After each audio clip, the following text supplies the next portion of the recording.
fix these. Just alright. It's been a little minute, not gonna lie, it's been a while, but we're back, and we're back with good news. I know the last video, the last video I uploaded kind of late, but yeah, that was about, I don't know, 2 months ago, and the car broke again. But since then, we've done a lot. And ignore this, just ignore that for a second. But since then, we've went ahead, added a stainless intake pipe, which, I mean, that's just nothing, that's just intake. But I went ahead and I threw in BC valve springs because I'm tired of having head issues, valve train issues. So now we have BC valve springs in, and same CX Racing manifold that I went ahead and reinforced so it doesn't crack. But yeah, I went ahead and remade some of you guys remember I had issues with my oil drain line, so I went ahead and remade that. So yeah, just little things here and there that I had to correct. But now that we got the car working, as well, in the last video I said that the angle kit did not fit. Well, it fits and it's on. So in this video I'll be showing you guys how to install an angle kit on a Genesis Coupe. I already went ahead and installed one side so that I know what I'm talking about when I show you guys, because I tend to not know what I'm talking about a lot. But yeah, I'll show you guys right now what I have. As you guys can see, it is a complete angle kit. The thing that didn't fit last time was this tie rod adapter right here. The thread pitch was off, but I went ahead and fixed that, so it's all good. The company, reached out to the company, they hit me up, everything was helpful. But yeah, this is the angle kit. I'll show you guys what it looks like on the other side, you know, when I put it on piece by piece. Ignore the rusty rotor, just act like you don't see it.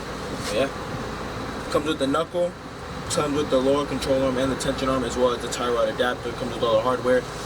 Not really anything, actually no, there's nothing that I had to do or go out and buy in order to make it fit. Fits pretty well, but enough talking. I'm gonna go ahead and show you guys how to install it now. So on this side, I already went ahead and removed the wheel, but the next thing I'm gonna do is, normally on the other side, what I would do on a normal car, would take this off. Oh, that's a spider web. I would take off the coilover first, but since this car is extremely old and the parts are old, I know that my tie rods are going to be extremely difficult to come off. So I'm actually going to take off this tie rod end first. Just loosen this nut, because that's the problem. This nut is like seized. There we go.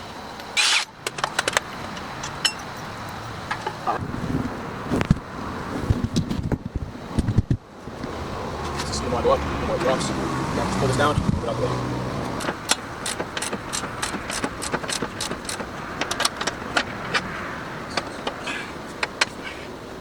One more thing, with this angle kit specifically, Dussault Fab, I'm not sure about FDF, I'm assuming FDF is the same. You lose your front sway bar.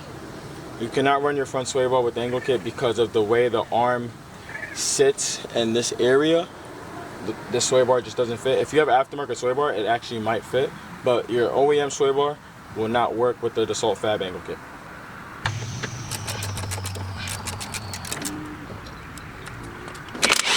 I think I will ever do in my entire life.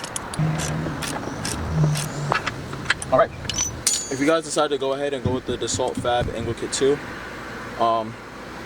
you're gonna see right here where you're able to read. I know it's backwards, but this is straight up how it says Dussault Fab versus it being upside down. That's upside down.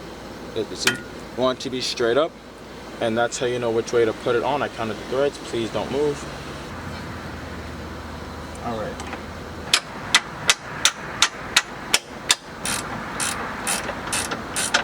So you see this bolt end right here. This is going to be facing towards the outside of the car. If you flip it like this, it's facing towards the inside of the car. So flip it like this, towards the outside, and the tie rod's going to come through this hole like this.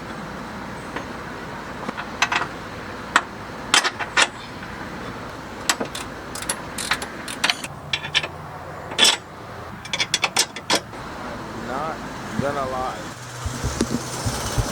The camera did die last night while I was working on it, but I went ahead and finished it up anyway, so I'm just going to give a rundown of what I did and hopefully try it and explain it well enough so that you guys doing this would be able to put it on yourselves. So with this arm, you want to make sure that the tie rod goes through it. Like I said, this bolt's going to be facing the rotor, and your tie rod is going to go through it into the forward heim joint right here. As for this arm, I know I mentioned that this has to be facing, like, so you're able to read it. This is what I mean. You're able to read it how it says Dussault Fab. If it's upside down, you have it on the wrong way. And if it's upside down as well, these bolts won't fit in here properly, which these just connect this control arm with this control arm as well. So, yeah. As for the knuckle, it comes with the new knuckle, all the hardware. Everything is now a heim joint. No more ball joints, not to deal with any of that. One thing I do want to add is that the brakes the brake bolts do not fit with just the one washer that comes from factory. So what I did is I went ahead and I added, I don't know if you can see, but I added 2 washers. You kind of see right there because the knuckle is a little bit thinner. So I added 2 washers just to give the bolts some space. That way it's not rubbing on the rotor.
So, as you guys saw, I had to make some small adjustments just so that the car can clear when at full lock. Also want to get it as close as possible so it's not, he has to do less work. I don't want to give him a car that's way out of whack, everything's all over the place. But yeah, just good enough so that I could drive it down to where the alignment is. As you guys can see, the angle is ridiculous. I have an event coming up next week. If all goes well, I'll be driving that event. That'll be the test event and my first event for the angle kit. If everything goes well, after that, next one will be OSW trials. Hopefully next time the car doesn't blow up. We'll see what happens, but yeah, car's running good. Today it is drift event day. It is Saturday, and on Thursday I got an alignment with the angle kit on. Last night I went testing. I'll put a clip of that in right now.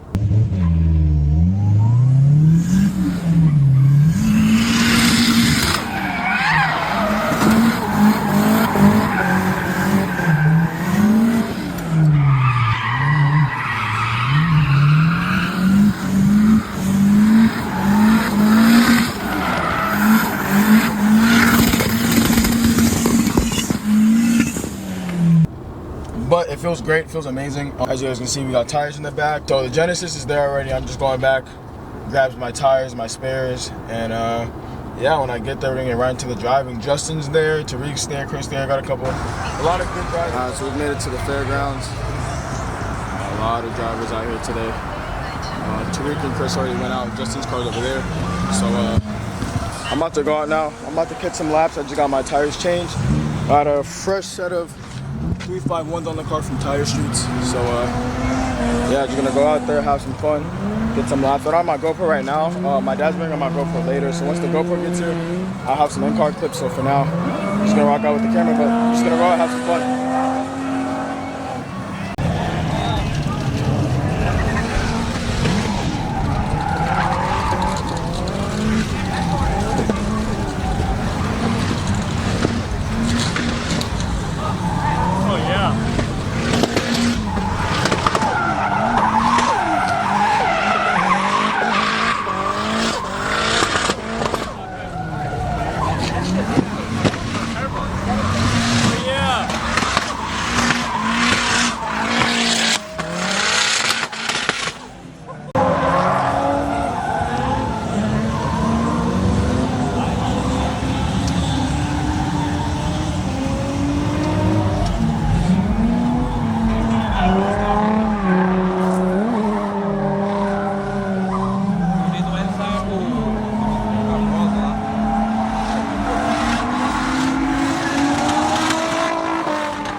so did 2 laps so far. So far, so good. The timing, I have a small timing issue. It's not mechanical timing, it's something else. Some sensor, I think it's the camshaft phaser, which I brought one, but it's a small issue. The car still drifts fine, so I'm leaving it the way it is. I'm just gonna drive the car. But I'm gonna go back, do some more laps. The car should last the whole day. No signs of it breaking anytime soon. But Chris over here, he's done. He's done for the day. He has a wire short somewhere. Mateo's ugly.